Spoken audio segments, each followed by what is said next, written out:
বিশাল এক পাহাড়ের উপরে এক ঈগল বাসা বানিয়েছিল। ঈগলের বাসা ছিল তার চারটি ডিম। প্রতিদিন সকালে সে এগুলো রেখে খাবারের খুঁজে উড়ে যেত। একদিন ঈগল যখন বাসার বাইরে ছিল, তখন ভূমিকম্পে গোটা পাহাড় নড়ে উঠল।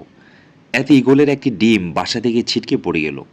গড়াতে গড়াতে সেই ডিম এসে পড়ল পাহাড়ের নিচের এক মুরগির বাসার উঠোনে।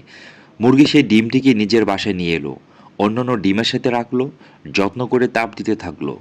একদিন সেই ডিম ফুটে ঈগলের একটি সুন্দর বাচ্চাও বের হলো। মুরগির বাচ্চাদের সাথেই ঈগলের বাচ্চাটি বড় হয়ে উঠতে লাগলো। কিন্তু সে ভিতর থেকে যে সবসময় অন্য কিছু অনুভব করত। আকাশে একদিন ঈগলের একটি ঝাঁককে উড়ে বেড়াতে দেখে সে মুরগিকে বলল, ইস, যদি আমিও তাদের মতো উড়ে বেড়াতে পারতাম। মুরগি হেসে উত্তর দিল, তুমি কিভাবে উড়বে? তুমি তো মুরগি, এবং মুরগি কখনো উড়ে না।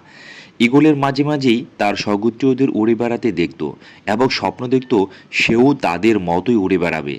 কিন্তু প্রতিবার সে তার স্বপ্নের কথা জানালে মুরগি বলতো যে এটা একেবারেই অসম্ভব। মুরগির এই কথাতেই ঈগল বিশ্বাস করতে শিখল এবং তার জীবনটা বাকি মুরগিদের মতোই কাটিয়ে দিল। অনেক দিন এভাবে কাটানোর পর একদিন সে মারাও গেল। আসলে আমাদের জীবনও একটা চরম সত্য।